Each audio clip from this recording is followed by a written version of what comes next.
प्रधानमंत्री जी का। महर्षि वाल्मीकि के कर्मभूमि, माता सीता के शरण भूमि और लवकुश के ई भूमि पर हम सबके प्रणाम करतानी। राज्यपाल श्री राजेंद्र अर्लेकर जी, मंत्रिमंडल में मेरे सहयोगी नित्यानंद राय जी, उप मुख्यमंत्री विजय कुमार सिन्हा जी, सम्राट चौधरी जी, राज्य सरकार में मंत्री वरिष्ठ नेता विजय कुमार चौधरी जी, संतोष कुमार सुमन जी, सांसद संजय जायसवाल जी, राधा मोहन जी, सुनील कुमार जी, रमा देवी जी, सतीश चंद्र दुबे जी, अन्य सभी वरिष्ठ महानुभाव और बिहार के मेरे प्यारे भाइयों और बहनों, ये वो भूमि है जिसने भारत की आजादी की लड़ाई में नए प्राण फूंके, नई चेतना का संचार किया। इसी धरती ने मोहनदास जी को महात्मा गांधी बना दिया। विकसित बिहार से विकसित भारत, इस संकल्प लेने के लिए बेतिया से बेहतर, चंपारण से बेहतर और कोई स्थान हो सकता है क्या बोला? और आज यहां इतनी बड़ी संख्या में आप सभी, हम एनडीए के सभी साथियों को आशीर्वाद देने के लिए आए। आज बिहार के अलग अलग विधानसभा क्षेत्रों, लोकसभा क्षेत्रों से भी हजारों लोग विकसित भारत संकल्प इस कार्यक्रम में अपने अपने स्थान पर जुड़े हैं। मैं बिहार के सभी लोगों का अभिनंदन करता हूं। मैं आप सबसे क्षमा भी मांगता हूं क्योंकि मुझे आने में जरा ज्यादा विलंब हो गया। मैं बंगाल में था और इन दिनों बंगाल का उत्साह भी कुछ और ही है। वहां 12 किलोमीटर का रोड शो था, तो बड़ी मुश्किल से मैं समय कम करने की कोशिश तो कर रहा था, लेकिन इसके कारण लेट पहुंचा। आपको जो कठिनाई हुई, इसके लिए मैं आप सबकी क्षमा मांगता हूं। साथियों, बिहार वो धरती है जिसने सदियों तक देश का नेतृत्व किया है। बिहार वो धरती है जिसने एक से बढ़कर एक प्रतिभावान व्यक्तित्व मां भारती को दिए हैं। और ये सच्चाई है, जब जब बिहार समृद्ध रहा है, तब भारत समृद्ध रहा है। इसलिए विकसित भारत के लिए बिहार का विकसित होना उतना ही जरूरी है। मुझे खुशी है कि बिहार में विकास का डबल इंजन लगने के बाद विकसित बिहार से जुड़े कार्यों में और तेजी आ गई है। आज भी करीब 13,000 करोड़ रुपए की योजनाओं का उपहार बिहार को मिला है। इसमें rail, road, ethanol plant, city gas supply, LPG gas, ऐसी अनेक अहम परियोजनाएं शामिल है। विकसित बिहार के लिए हम यही तेजी पकड़नी है इसी तेजी को बनाए रखना है। आप सभी को इन परियोजनाओं के लिए बहुत बहुत बधाई। साथियों, आजादी के बाद के दशकों में बिहार की एक बहुत बड़ी चुनौती रही है यहां से युवाओं का पलायन। जब बिहार में जंगल राज आया तो ये पलायन और ज्यादा बढ़ गया। जंगल राज लाने वाले लोगों ने सिर्फ और सिर्फ अपने परिवार की चिंता की, बिहार के लाखों बच्चों का भविष्य दांव पर लगा दिया।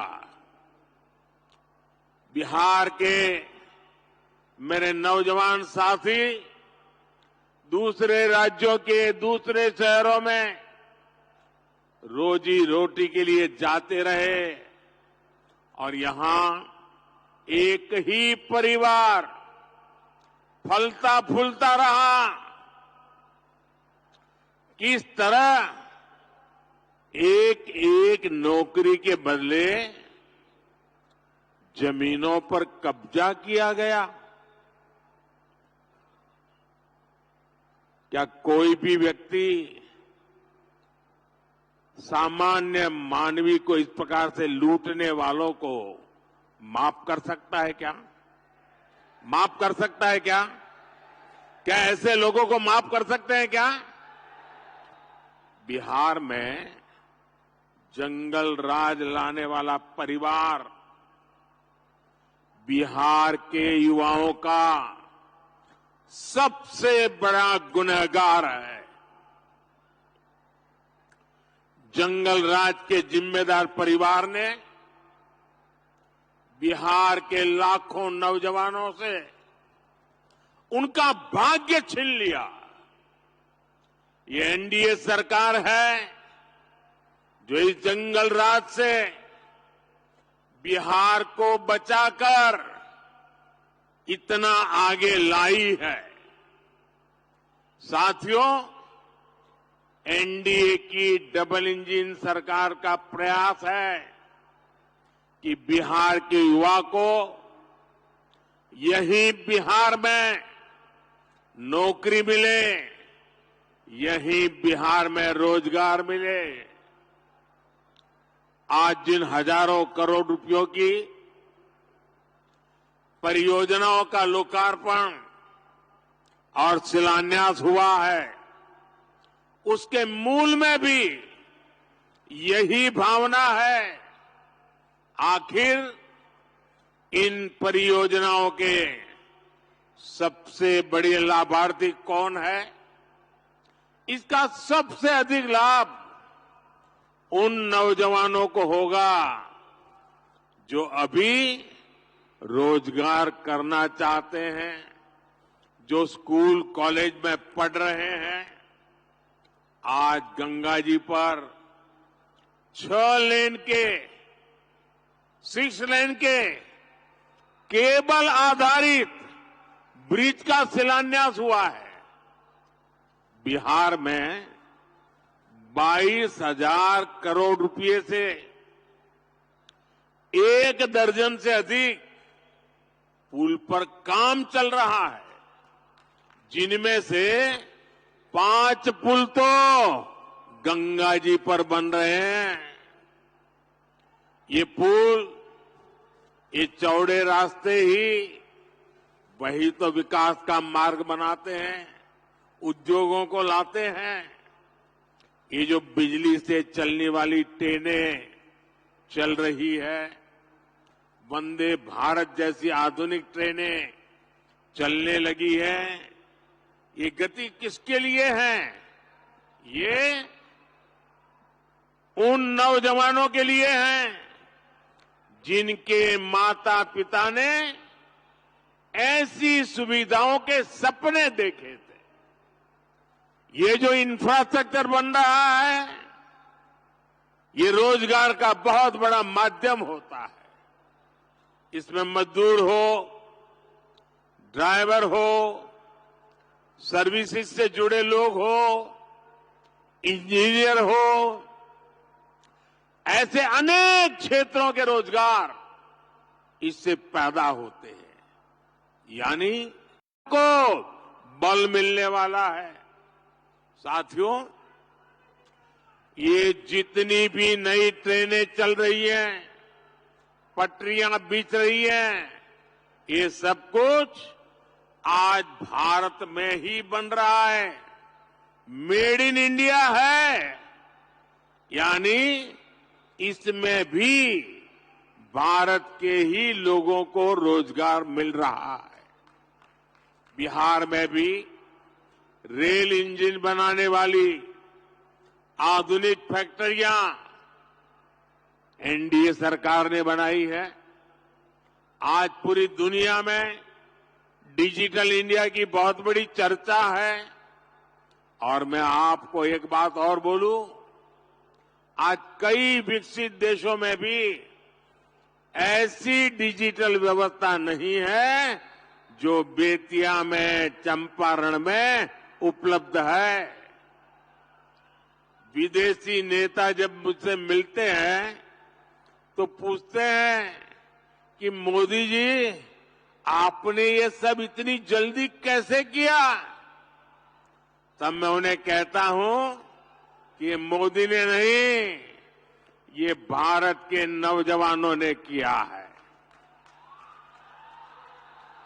मोदी ने तो भारत के हर युवा को उनके हर कदम पर साथ देने की गारंटी दी है। और विकसित बिहार के लिए आज यही गारंटी मैं बिहार के युवा को भी दे रहा हूं। और रउआ जानते बानी, मोदी के गारंटी मने गारंटी पूरा होके के गारंटी। साथियों, एक तरफ नया भारत बन रहा है, वहीं दूसरी तरफ आरजेडी, कांग्रेस और इनका इंडी गठबंधन अभी भी 20वीं सदी की दुनिया में जी रहा है। एनडीए की सरकार कह रही है कि हम हर घर को सूर्य घर बनाना चाहते हैं। हम चाहते हैं कि हर घर की छत पर सोलर प्लांट हो, उससे वो घर भी कमाएं और उसे बिजली भी मुफ्त मिले। लेकिन इंडी गठबंधन अभी भी लालटेन की लौ के ही भरोसे जी रही है। जब तक बिहार में लालटेन का राज रहा, तब तक सिर्फ एक ही परिवार की गरीबी मिटी, एक ही परिवार समृद्ध हुआ। साथियों, आज जब मोदी ये सच्चाई बताता है तो ये मोदी को गाली देते हैं। भ्रष्टाचारियों से भरे इंडी गठबंधन का सबसे बड़ा मुद्दा है मोदी का परिवार नहीं है। ये लोग कहते हैं कि इंडी गठबंधन के परिवारवादी नेताओं को लूटने का लाइसेंस मिलना चाहिए। क्या लूटने का लाइसेंस मिलना चाहिए? क्या मिलना चाहिए? क्या आज भारत रत्न कर्पूरी ठाकुर जी अगर होते तो ये उनसे भी यही सवाल पूछते जो मोदी से पूछ रहे हैं। परिवारवाद और भ्रष्टाचार के कट्टर समर्थक ये आज पूज्य बापू जेपी लोहिया, बाबा साहब आम्बेडकर को भी कटघरे में खड़ा करते। इन्होंने भी तो अपने परिवार को बढ़ावा नहीं दिया, बल्कि देश के हर परिवार के लिए जीवन खपा दिया। साथियों, आपके सामने वो व्यक्ति है जिसने बहुत छोटी आयु में घर छोड़ दिया था। बिहार का कोई भी व्यक्ति किसी भी राज्य में रहे, लेकिन छठ पूजा पर, दिवाली पर घर जरूर लौटता है। लेकिन वे मोदी जिसने बचपन में ही घर छोड़ दिया, मेरा कौन सा घर है जहां मैं लौटूं? मेरे लिए तो पूरा भारत ही मेरा घर है। हर भारतवासी मेरा परिवार है। इसलिए आज हर भारतीय कह रहा है,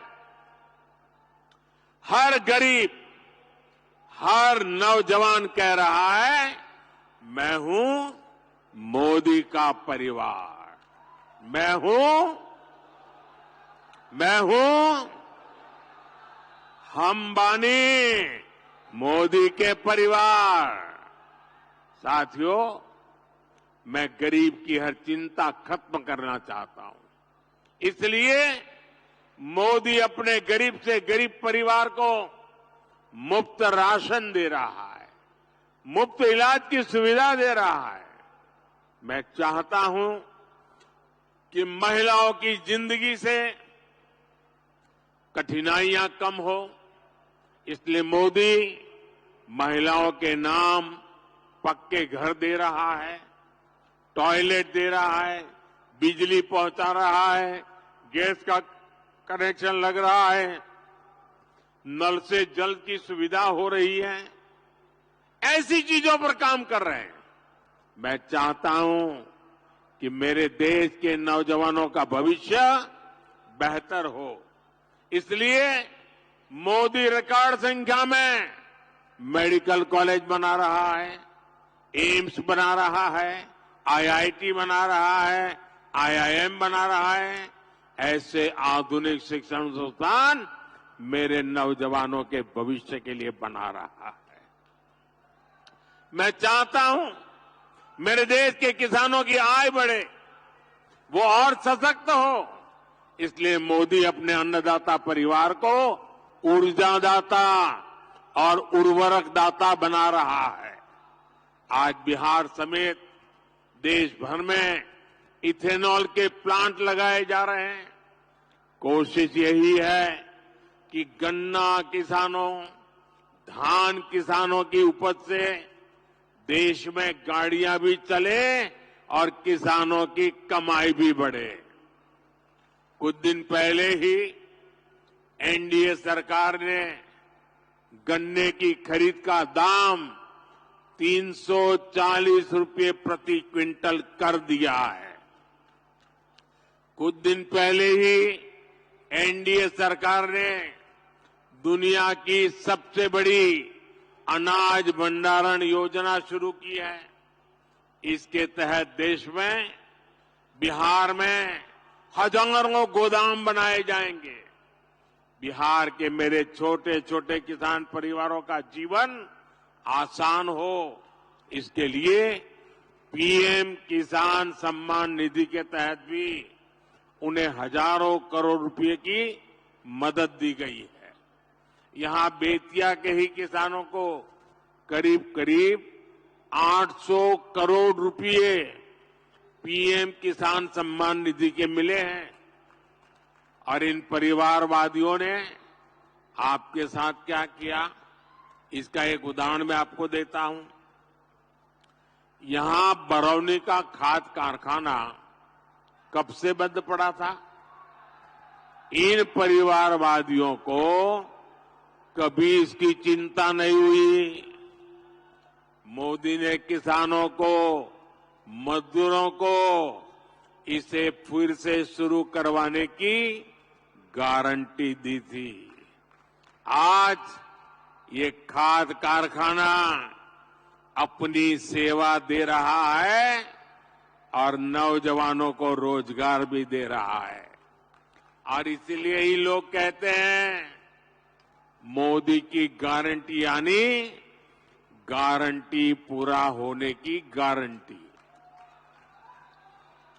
साथियों, चुनाव में ये जो इंडी गठबंधन वाले हैं ना, उनको पता है अब वो कहीं के रहने वाले नहीं हैं और अपनी हार तय देख इंडी गठबंधन के निशाने पर खुद भगवान राम भी आ गए हैं।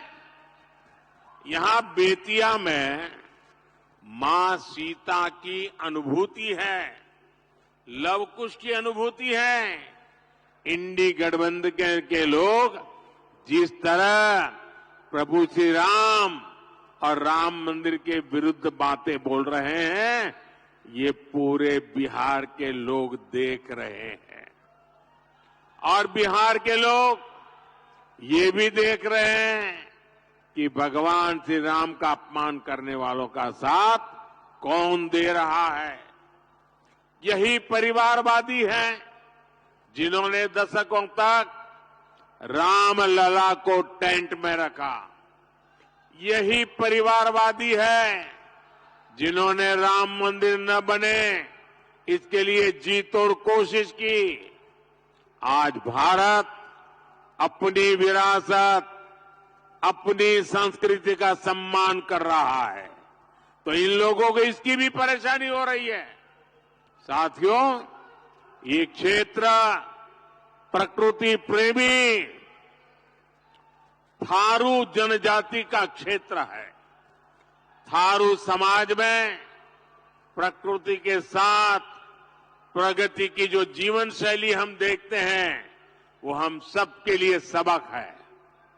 आज अगर भारत प्रकृति की रक्षा करते हुए विकास कर रहा है, तो इसके पीछे थारू जैसी जनजाति की भी प्रेरणा है। इसीलिए तो मैं कहता हूं कि विकसित भारत के निर्माण के लिए सबका प्रयास चाहिए, सबकी प्रेरणा चाहिए, सबकी सीख चाहिए। लेकिन इसके लिए एनडीए सरकार का 400 पार होना उतना ही आज जरूरी है कि नहीं है? कितना देश को तीसरी सबसे बड़ी अर्थव्यवस्था बनाने के लिए एनडीए गरीबी से लोगों को बाहर निकालने के लिए एनडीए युवाओं को रोजगार के नए अवसर देने के लिए एनडीए गरीबों को पक्के घर देने के लिए एनडीए 1 करोड़ घरों में सोलर पैनल लगाने के लिए एनडीए 3 करोड़ लखपति दीदी बनाने के लिए एनडीए देश के कोने कोने में वंदे भारत ट्रेन चलाने के लिए विकसित भारत विकसित बिहार के लिए एक बार फिर आप सभी का मैं बहुत बहुत धन्यवाद करता हूं। मेरे साथ बोलिए, भारत माता की। दोनों हाथ ऊपर करके पूरी ताकत से बोलिए, भारत माता की, भारत माता की, भारत माता की। बहुत बहुत धन्यवाद।